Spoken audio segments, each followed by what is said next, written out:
Buenas noches. Muchas gracias por la invitación a conversar sobre la violencia y la criminalidad en Honduras, que a pesar de la pandemia no disminuye, y esto se vuelve un conflicto precisamente porque cuando vemos que en las ciudades, especialmente en algunos barrios, hay violencia criminal, donde el control del territorio está más para los grupos criminales, bandas criminales, maras y pandillas, u otros tipos de personas que quieren causar miedo en la población, hace que la violencia se aumente. De hecho, uno de los temas es cuando se están desarticulando estas bandas, las maras o el narcotráfico, cuando se identifican esas zonas calientes y no se establecen las verdaderas acciones que corresponden para tratar de que el Estado sea el que controle, es decir, que administre ese territorio y que la gente pueda vivir y convivir en paz sin el miedo que trae que vivan estos grupos criminales o la violencia a su alrededor, hace que afloren este tipo de problemas. En relación a los homicidios múltiples, es lamentable porque si lo analizamos antes de la pandemia y después de, o en este momento que estamos, se evidencia que antes del 15 de marzo fueron 6 homicidios múltiples que se presentaron con 28 víctimas. Pero hasta este momento, después del 15 de marzo, hay 24 homicidios múltiples con un promedio de 83 personas. O sea, antes de la pandemia, antes del 15 de marzo, solo se habían registrado 6 asesinatos múltiples. Y después de la pandemia, cuando hay toque de queda, que estamos en cuarentena, cerradas las ciudades, hablamos de más de 80 muertos. ¿Cuántas me dijo? ¿Cuántas masacres?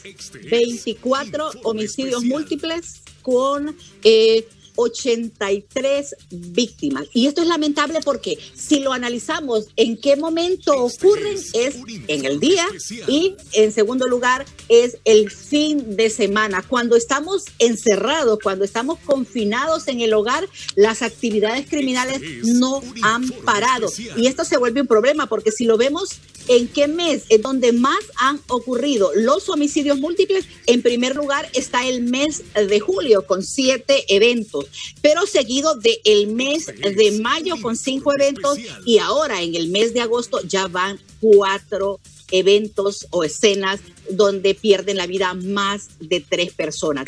Y esto da cuenta de que hay municipios y departamentos que son especialmente violentos y que donde están ocurriendo más estos homicidios múltiples, que son el municipio del Distrito Central con 11 homicidios múltiples, San Pedro Sula con 3, Choloma con 3 y El Progreso con 2. En todos ellos, vea usted, son 18, 19, 20 homicidios múltiples de los 29 que van en total del año. Y ahí es donde es lamentable precisamente porque si los vemos en relación al sexo, son los hombres los que se llevan la peor parte. De esos 111 homicidios múltiples que se han presentado, personas víctimas de homicidios múltiples, 84 son hombres y 27 mujeres. Por eso es que establecíamos que cuando la administración, es decir, que en el barrio no manda la policía ni la policía militar, sino que son las maras y las pandillas. Y sabemos que muchas veces las bandas criminales o el narcotráfico hasta quieren ser los jueces, y bueno, y de hecho cobran extorsión a las pulperías, cobran impuestos de guerra. Y ahí es donde la pregunta es, ¿quién administra qué? Y lo otro también que se vuelve un problema es y el Estado, las instituciones que debieran brindar seguridad y que como ciudadanos les hemos dado la prerrogativa de que administren la seguridad, ¿cuál es la respuesta? Porque decir cuántos homicidios múltiples hay y podemos rebatirlos y discutirlos si quieren, pero realmente de cada una de las personas que mueren violentamente, ¿cuál es la respuesta del Estado precisamente en la investigación, en la persecución del delito? Queremos saber quiénes son los responsables y ahí es donde está el problema. Por eso es que muchas veces la gente se cansa de estarle pidiendo a las instituciones que desarrollen investigación criminal. Bueno, es preocupante, fíjese que como ciudadano, Denis, nos llama la atención este hecho, porque se suponía que la mayoría de la población estaba en sus casas, encerrados, cumpliendo con el toque de queda. Están suspendidas las garantías constitucionales. Es inaudito, es ilógico. Y ahí la pregunta es, si nos suspenden las garantías constitucionales, ¿a quién? ¿Y quién las respeta? El problema de los grupos no, parece ilícitos, que nadie las hace cumplir, eso está claro.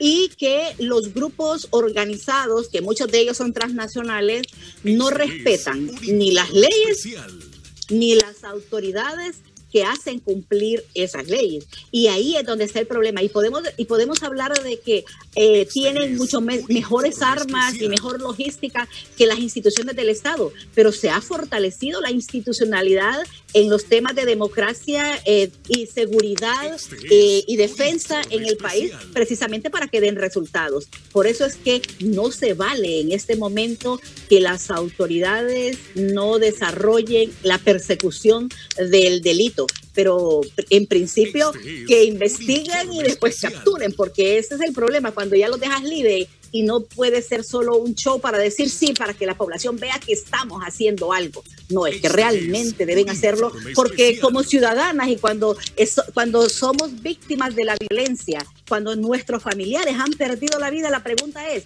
¿cómo se acerca la policía a la ciudadanía? ¿Cómo es el tratamiento que le hacen o cómo llegan ante la familia de la víctima? No hay ninguna relación. Por eso es que el trabajar en la policía comunitaria es un imperativo. Es decir, se necesita que la policía se vuelva policía comunitaria para que se acerque a la ciudadanía, escuche sus problemas, pero también les brinde las soluciones, porque de lo contrario estamos a merced de los delincuentes. No es una solución lo que recién nos acaba de plantear Mariel, que van a hacer las autoridades, el cierre de la ciudad, o como usted dice, solo será un show más.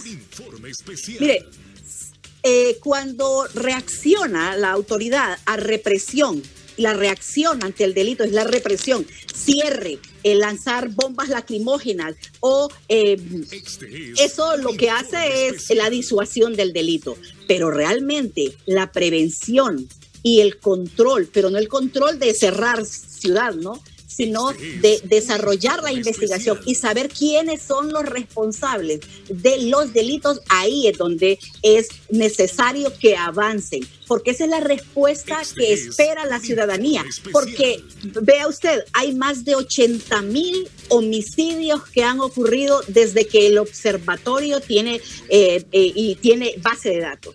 La pregunta es, ¿cuántos de esos llegaron a una sentencia justa?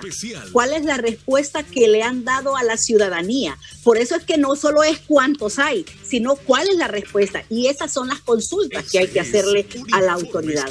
¿Cuál es la estrategia de seguridad que usted está siguiendo? ¿Es control y disuasión del delito o requerimos el trabajo de la prevención comunitaria? Por eso es que una de las recomendaciones que damos es el trabajar con policías comunitarias, saber quiénes son los que viven en barrios y colonias, dónde están las postas o los destacamentos militares, ahora que los militares están metidos en el tema de la seguridad y también el de defensa. Doña Migdonia, muchísimas gracias por acompañarnos y su apreciación, por supuesto, siempre es importante. Gracias. No, a la orden. Muchas gracias, doña Migdonia. De inmediato, un resumen también.